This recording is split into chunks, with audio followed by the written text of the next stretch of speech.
nakabili na ba lahat ng money foil?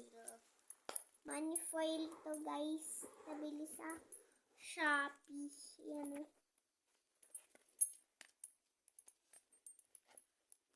Ito yung money foil. Papakita ko sa inyo.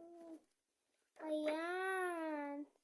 Nabili ko lang sa Shopee to is 100 ay 4. So, 104. Pero, sakto kasi, 4 kaming nandito sa bahay. 4 kaming nandito.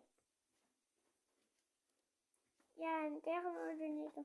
Pampaswerte daw to. Pampaswerte. Basta, sabi-sabi pati sa Facebook, sa TikTok, meron na rin to eh. Tsaka, kailangan dito matanggal sa, pero pwede din matanggal sa wallet. Pero hindi ko tinatanggal. Kailangan may nakalagay na papel na pera sa katabi nitong money foil nyo. So, akin, 20 pa lang.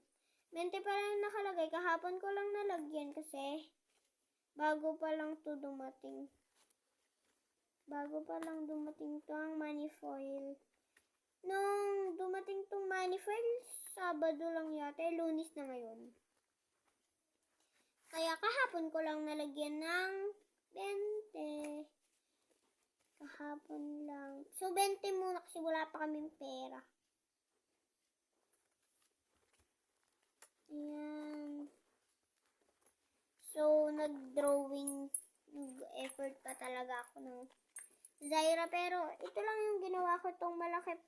Pero itong maliit, guys, yung maliit, yan is, kaya siya gumawa niyan. Yung, ano ko, kaklase ko. Kaya siya. Hindi ko lang alam kung pwede itong tupiin itong money foil. Hindi ko alam kung pwedeng tupiin o hindi. Kasi, yung kay Papa nakatupi kasi yung ano niya, wallet niya, di tupi. Di tupi, parang ginagawa. So, wala namang laman tong wallet ko kundi money foil and 20. So, bye-bye.